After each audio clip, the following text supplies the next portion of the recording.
छोटी सी उम्र में ही उन्हें इतने बड़े संकट का सामना करना पड़ा। धर्म छोड़ने के लिए पहले लालच और कठोर याद दी गई, परंतु ये दोनों वीर अपने धर्म पर अडिग रहे। ऐसे धर्मनिष्ठ बालकों की यह गाथा बच्चों को अवश्य सुनाएं। आनंदपुर छोड़ने के बाद फतेह सिंह एवं जोरावर सिंह दादी के साथ जंगलों पहाड़ों को पार करके एक नगर में पहुँचे। उस समय जोरावर सिंह की उम्र मात्र 7 वर्ष 11 माह एवं फतेह सिंह की उम्र 5 वर्ष 10 माह थी। इस नगर में उन्हें गंगू नामक ब्राह्मण मिला, जो 20 वर्षों तक गुरु गोविंद सिंह के पास रसोई का काम करता था। उसकी जब माता गुजरी देवी से भेंट हुई तो उसने उन्हें अपने घर ले जाने का आग्रह किया। पुराना सेवक होने के नाते माताजी दोनों नन्हे बालकों के साथ गंगू ब्राह्मण के घर चलने को तैयार हो गई। माता गुजरी देवी के सामान में कुछ सोने की मोहरें थी, जिसे देखकर गंगू लोभवश अपना ईमान बेच बैठा। उसने रात्रि को मोहरें चुरा ली, परंतु लालच बड़ी बुरी बला होती है। वासना का पेट कभी नहीं भरता, अपितु वह तो बढ़ती ही रहती है। गंगू ब्राह्मण की वासना और अधिक भड़क उठी। वह इनाम पाने की लालच में मुरिंज थाना पहुंचा और वहां के कोतवाल को बता दिया कि गुरु गोविंद सिंह के 2 पुत्र एवं माता उसके घर में छिपी है। कोतवाल ने गंगू के साथ सिपाहियों को भेजा तथा दोनों बालकों सहित माता गुजरी देवी को बंदी बना लिया। एक रात उन्हें मुरिंदा की जेल में रखकर दूसरे दिन सरहिंद के नवाब के पास ले जाया गया।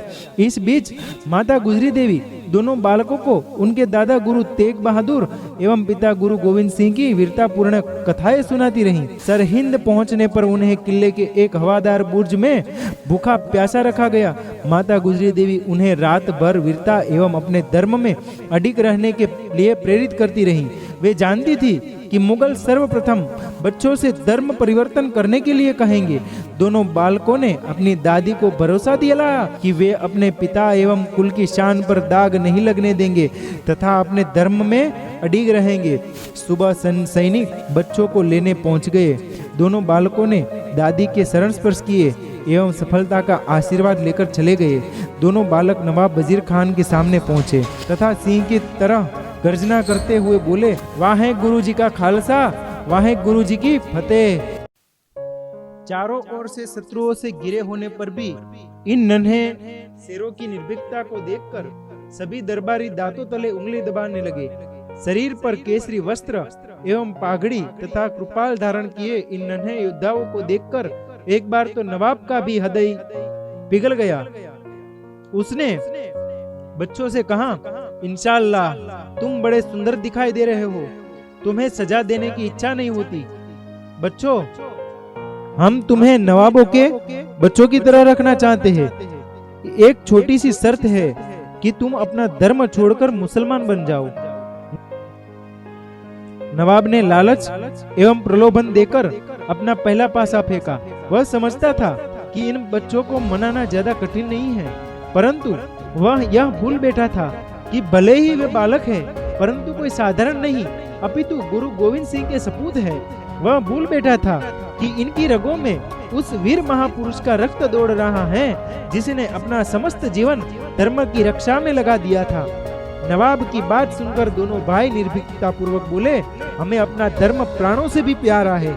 जिस धर्म के लिए हमारे पूर्वजों ने अपने प्राणों की बलि दे दी, उसे हम तुम्हारी लालच भरी बातों में आकर छोड़ दे, यह कभी नहीं हो सकता। नवाब की पहली चाल बेकार गई। बच्चे नवाब की मीठी बातों एवं लालच में नहीं फंसे। अब उसने दूसरी चाल खेली। नवाब ने सोचा, ये दोनों बच्चे तो है, इन्हें डराया धमकाया जाए तो अपना काम बन सकता है। उसने बच्चों से कहा, तुमने हमारे दरबार का अपमान किया है, हम चाहे तो तुम्हें कड़ी सजा दे सकते हैं, परंतु तुम्हें एक अवसर फिर से देते हैं। अभी भी समय है, यदि जिंदगी चाहते हो तो मुसलमान बन जाओ, वरना। नवाब अपनी बात पूरी करे उससे पहले ही ये नन्हे वीर गरज कर बोल उठे, नवाब, हम उन गुरु तेग बहादुर जी के पोते हैं जो धर्म की रक्षा के लिए कुर्बान हो गए। हम उन गुरु गोविंद सिंह जी के पुत्र हैं जिनका नारा है, चिड़ियों से मैं बाज लड़ाऊं, 1.25 लाख से एक लड़ाऊं। जिनका एक एक सिपाही तेरे 1.25 लाख गुलामों को धूल चटा देता है, जिनका नाम सुनते ही तेरी सल्तनत थर थर कांपने लगती है। तू हमें मृत्यु का भय दिखाता है। हम फिर से कहते हैं, हमारा धर्म हमें प्राणों से प्यारा है। हम प्राण त्याग सकते हैं, परंतु अपना धर्म नहीं त्याग सकते। इतने में दीवान सुचानंद ने बालकों से पूछा, अच्छा, यदि हम तुम्हें छोड़ दे तो तुम क्या करोगे? बालक जोरावर सिंह ने कहा, हम सेना इकट्ठी करेंगे और अत्याचारी मुगलों को इस देश से खदेड़ने के लिए युद्ध करेंगे। दीवान बोला, यदि तुम हार गए तो? जोरावर सिंह बोला, हार शब्द हमारे जीवन में ही नहीं है, हम हारेंगे नहीं, या तो विजयी होगे या तो शहीद होगे। बालकों की वीरता पूर्व बातें सुनकर नवाब आग बबूला हो उठा। उसने काजी से कहा, इन बच्चों ने हमारे दरबार का अपमान किया है तथा भविष्य में मुगल शासन के विरुद्ध विद्रोह की घोषणा की है, अतः इनके लिए क्या दंड निश्चित किया जाए? काजी ने कहा, ये बालक मुगल शासन के दुश्मन हैं और इस्लाम को स्वीकार करने को भी तैयार नहीं है, अतः इन्हें जिंदा दीवार में चुनवा दिया जाए। चेतान नवाब तथा काजी के क्रूर फैसले के बाद दोनों बालकों को उनकी दादी के पास भेज दिया गया। बालकों ने उत्साह पूर्वक दादी को पूरी घटना सुनाई। बालकों की वीरता को देखकर दादी गदगद हो उठी और उन्हें हृदय से लगाकर बोली, मेरे बच्चों, तुमने अपने पिता की लाज रख ली। दूसरे दिन दोनों वीर बालकों को दिल्ली के सरकारी जल्लाद सिसाल बेग और विशाल बेग को सुपुर्द कर दिया गया। बालकों को निश्चित स्थान पर ले जाकर उनके चारों ओर दीवार बननी प्रारंभ हो गई। धीरे धीरे दीवार उनके कानों तक ऊंची उठ गई।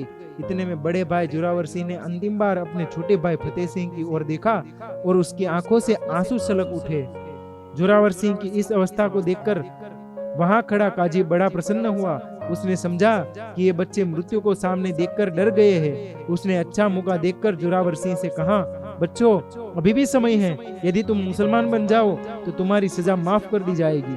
जोरावर सिंह ने गरज कर कहा, मूर्ख काजी, मैं मौत से नहीं डर रहा हूँ। मेरा भाई मेरे बाद इस संसार में आया, परंतु मुझसे पहले धर्म के लिए शहीद हो रहा है। मुझे बड़ा भाई होने पर भी यह सौभाग्य नहीं मिला, इसलिए मुझे रोना आता है। 7 वर्ष के इस नन्हे से बालक के मुख से ऐसी बात सुनकर सभी दंग रह गए। थोड़ी देर में दीवार पूरी हुई और वे दोनों नन्हे धर्मवीर उसमें समा गए। कुछ समय पश्चात दीवार को गिरा दिया गया। दोनों बालक बेहोश पड़े थे, परंतु अत्याचारियों ने उसी स्थिति में उनकी हत्या कर दी। जय हिंद, जय भारत।